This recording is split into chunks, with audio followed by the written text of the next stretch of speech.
নিজের বুক ভরা স্বপ্ন আর আত্মবিশ্বাস নিয়ে স্বপ্ন পূরণের জন্য আকাশে উড়েছিলেন একজন পাইলট। কিন্তু ভাগ্যের কি নির্মম পরিহাস, তার স্বপ্ন পূরণ তো হলোই না। অসংখ্য শিশু এবং তরুণ তরুণীদের স্বপ্ন পুড়ে নিমিষেই ছাই হয়ে গেল।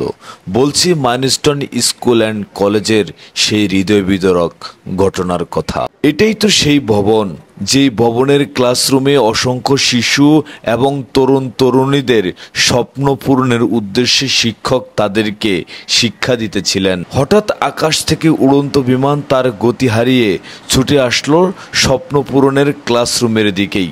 নিমিষেই স্বপ্ন পুড়ে ছাই হয়ে যায় অসংখ্য তরুণ তরুণী এবং তাদের বাবা মায়ের। কিছুক্ষণের মধ্যেই বাংলাদেশের সকল বাহিনী এবং ঢাকার শহরের সকল হসপিটালগুলো ব্যস্ত হয়ে পড়ল।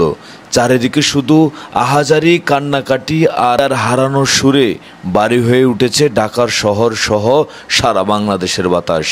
হাসপাতালগুলোর সামনে হাজার হাজার মানুষের ভিড়।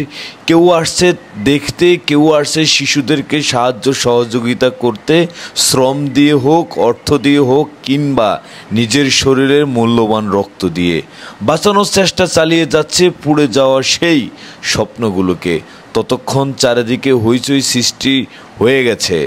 আওয়াজ তোলা হলো তাদের উপর যাতে অবিচার, তাদের চিকিৎসা যাতে সুস্থভাবে হয় এবং অন্তত পুড়ে যাওয়া সেই স্বপ্নগুলো যাতে তার বাবা মায়ের কাছে তুলে দেওয়া হয়।